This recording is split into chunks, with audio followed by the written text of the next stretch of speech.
Vai ter imposto. Não há nada que você possa fazer para não ter imposto. Tem imposto.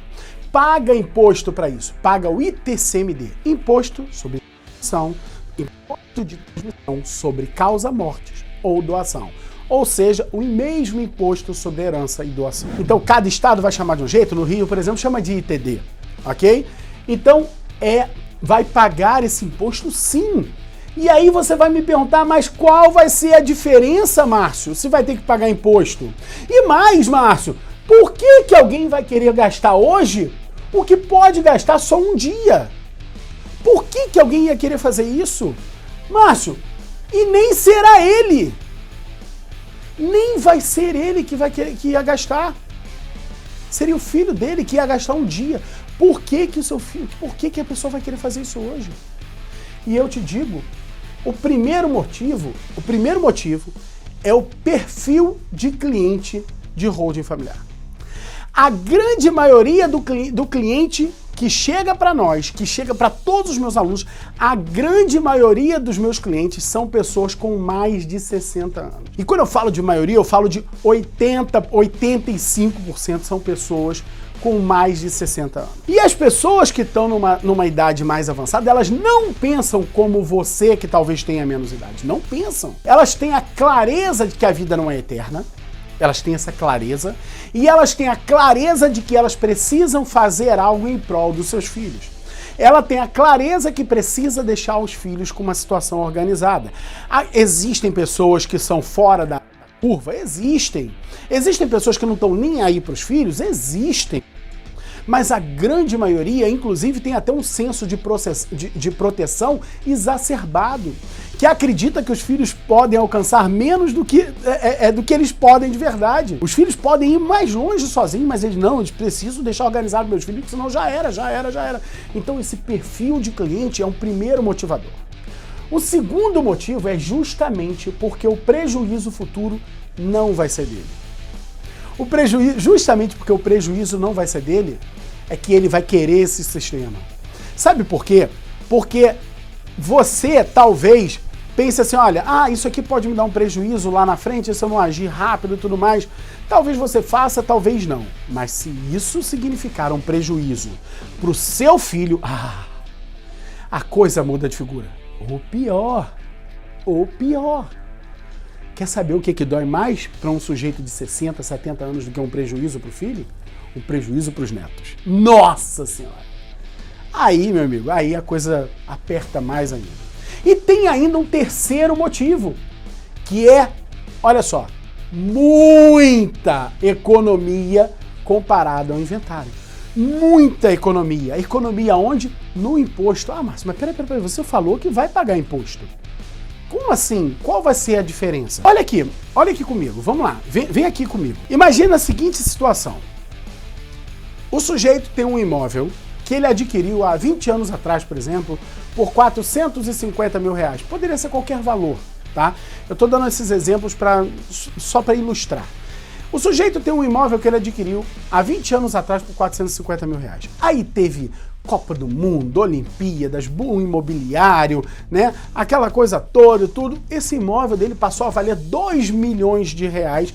Esse é o valor de mercado desse imóvel. 2 milhões de reais.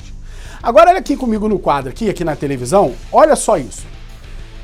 Vamos comparar os dois sistemas, o inventário e o sistema de uma holding. Então veja, qual é o valor do patrimônio? O valor mesmo do patrimônio? 2 milhões de reais. 2 milhões de reais. Qual é a base de cálculo para o inventário? A base de cálculo para o inventário vai ser os 2 milhões. Por quê? Porque a base de cálculo é o valor de mercado no inventário. E veja, o valor da base de cálculo no inventário, então vão ser os mesmos 2 milhões. Essa é a regra. No Rio de Janeiro, que a alíquota é de 4% a 8%, nessa base de cálculo aqui, a alíquota é de 8%. É de 8%.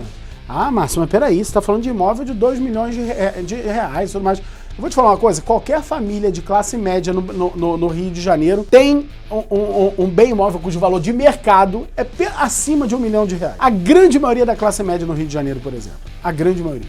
Tá? O valor da alíquota, então, seria de R$160 mil. É isso que essa família aqui teria que pagar no inventário. Agora, olha o que muda no sistema de holding familiar, em termos de tributo. Qual é o valor do patrimônio? É o mesmo, ok? Não dá para comparar alhos com bugalhos, ok? Não dá para comparar a mula com cabra, tá?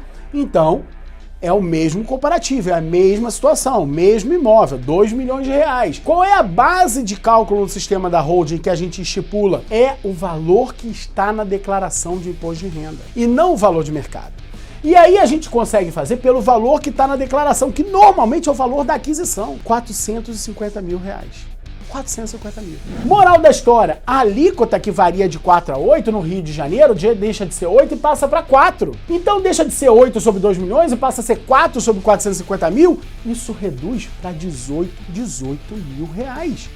Nós estamos falando de cair de 160 para 18 mil. Quando eu mostro isso pro meu cliente, ele arregala os olhos desse tamanho. Essa é a conta.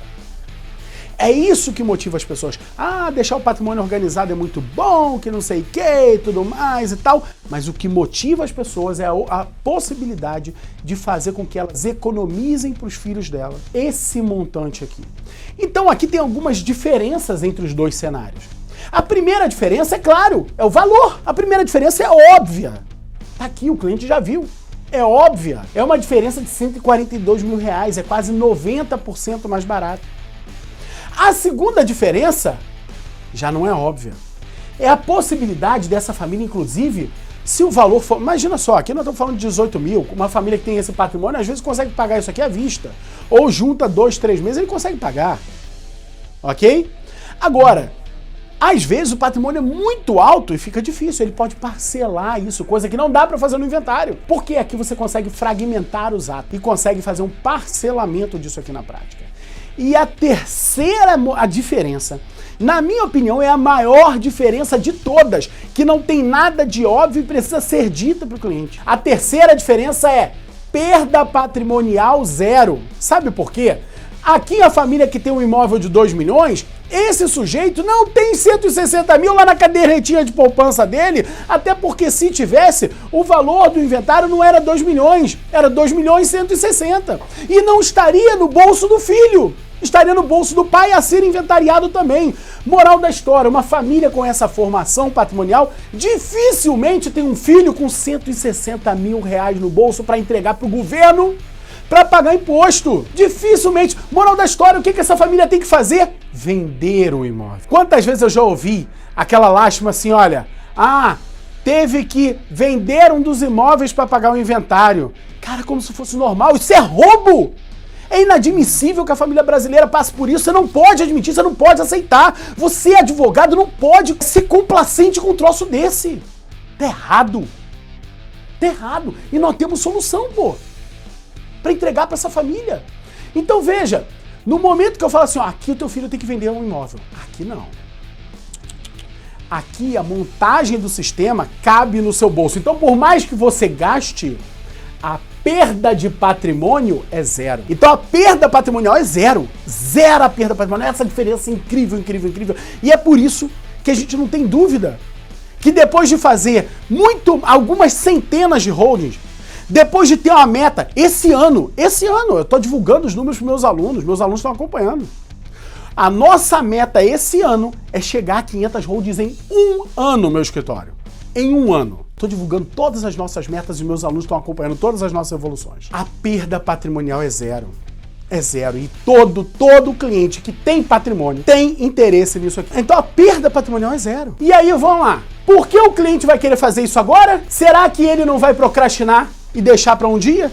Será que ele vai querer fazer isso de imediato? Será que ele não vai ficar deixando para depois? Ele vai querer fazer isso agora. Ele não vai deixar isso para depois. Eu tô te afirmando isso com todas as letras e eu tenho certeza que nós vamos concordar. Ele não vai procrastinar. Primeiro, pelo efeito da pandemia. Lembra que eu te falei que a característica desse teu cliente é um cliente que entende o dia de amanhã, e a pandemia criou esse efeito. Não me pergunte por quê e tudo mais. Você viu no Valor Econômico a busca por testamento, como cresceu nos cartórios, a corrida. O povo ficou com medo. Nós somos uma geração, da minha filha que tem 5 anos, até os avós dessa geração com 70, 80, 90 anos, nós somos uma geração que está vivendo esse efeito. E esse efeito mudou a mente e a realidade de todo mundo. Segundo, olha isso aqui. O ITCMD de hoje já não vai mais ser o mesmo. Ele vai aumentar.